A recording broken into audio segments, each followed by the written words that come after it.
I was just reading up on Saturn a little bit. It seems that in the Saturn station last week, some folks had some problems. Tuesday and Wednesday, it looks like things were kind of a little bit tough for folks in some parameters there. I think that that's not unusual for Saturn station, but people seem to be taking it very hard.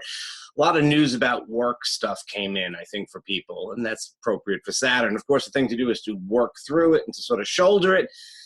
Yeah, and that's not exactly a ball of fun. So listen, as we begin this week, we're going to get a little bit of a reprise of that, especially on Monday, as the ever-protective Cancer moon opposes Saturn and Pluto, and that tends to be a little bit of a time of tension anyway.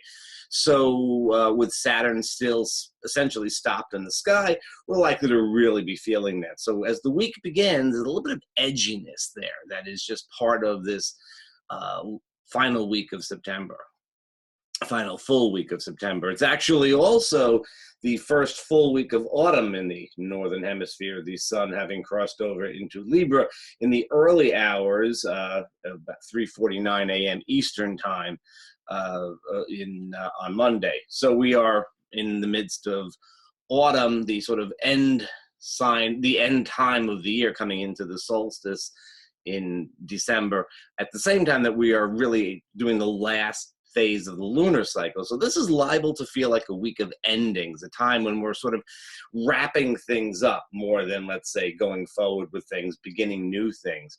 For most of us, I have to say, this is a time of pretty much like, business as usual after a sort of tumultuous start to September and some kind of wonky energies last week. We're pretty much in a spot where I think it's fair to say that this would be a pretty ordinary week, although exactly what we mean by that is completely up for grabs. A couple of things that we might want to think about this week. Relationships are quite prominent due to Saturn trining Juno, Venus squaring Saturn, and then later in the week, actually on Saturday at the new moon, we have Venus sextile to Jupiter. So my sense of it is that early in the week, there's a little bit more of a serious vibe around relationships, and then later in the week, things kind of lighten up a little bit. Now, serious doesn't mean bad. I mean, it could be that whole, we're taking things to another level, where are we going with things, it could just be serious. And then as we get into the weekend, things lighten up a little bit, certainly right around the new moon in Libra. So that's the relationship story. Now, the other planet that's very, very active this week is Mercury. Mercury we start the week, he's coming away from a square to Saturn, and around midweek, he gets into a sextile with Jupiter, just as Venus is going to do. Mercury gets there a little bit quicker. It's on Tuesday. On Thursday, squares Pluto. So we have like this very mercurial kind of energy going on this week. My sense of it is that, we start out Mercury square Saturn, heavy bit of energy. That's on Sunday, the 22nd, but it kind of lingers on through Monday. Again, the Cancer moon, a little bit of a hard time there in terms of the feel of things, and the moon goes on to square Mercury, so this stays active through Monday. This is kind of, you have to answer to yourself, to authority. You really probably, it's not a great time to ask for favors. You could make a good case for yourself, but it's not a real flowing type of time. As we get more towards midweek there on Tuesday, we have the sextile to Jupiter. Tuesday is the day. Any sort of bargaining, negotiations, interviews, anything that has to be done. Tuesday, Leo moon, nice aspects. This is the day to do it. It is really the last good chance to do things in this lunar cycle until next week. So things that have to be done, try to hit Tuesday for it. Diplomatic negotiations type of thing. Thursday, Mercury is going to square Pluto. This is very much a sort of telling it like it is, or telling it as you see it type of energy.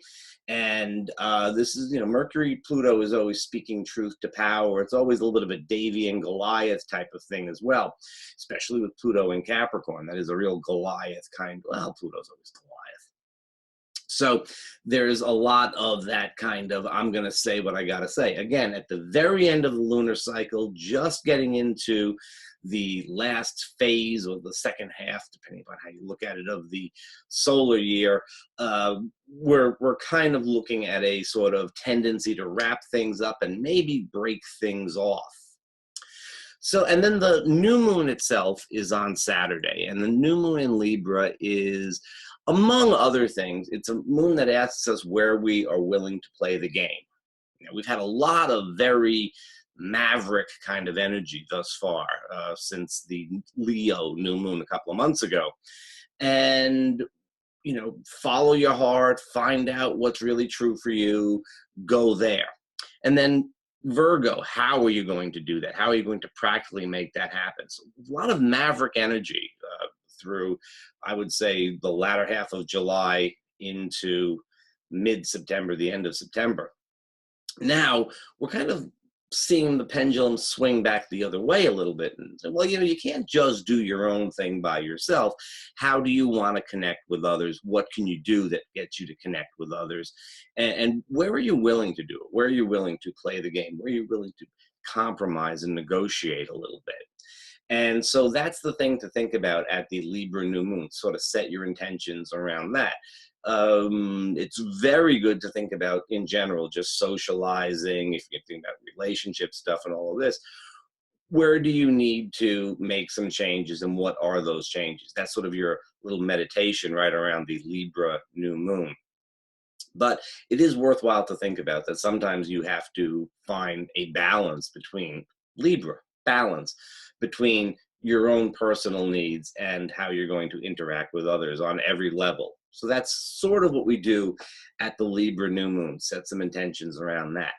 It's, of course, not the case that we're going to get a lot of stuff moving right away. In fact, as we come out of the Libra new moon, the moon is going to go into Scorpio, oppose Uranus. Things are going to happen, and so we're heading towards a Pluto station. So next week is going to have some, I would say it's a fast start to this lunar cycle, let's put it that way.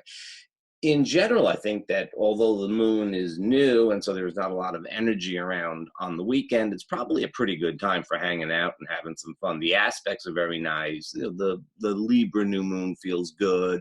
The moon goes on to sextile Jupiter to meet with Venus in the sign, squares Pluto, and then it sort of reminds us as we go along, yeah, there are things that have to be done. So there's sort of a good feeling through Friday into Saturday, and then we start to think again, okay, well, next week we're going to have to do some stuff as the moon begins to wax.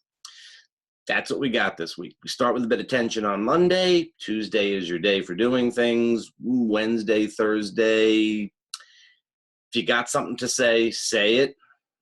Diplomatic, succinct, and direct.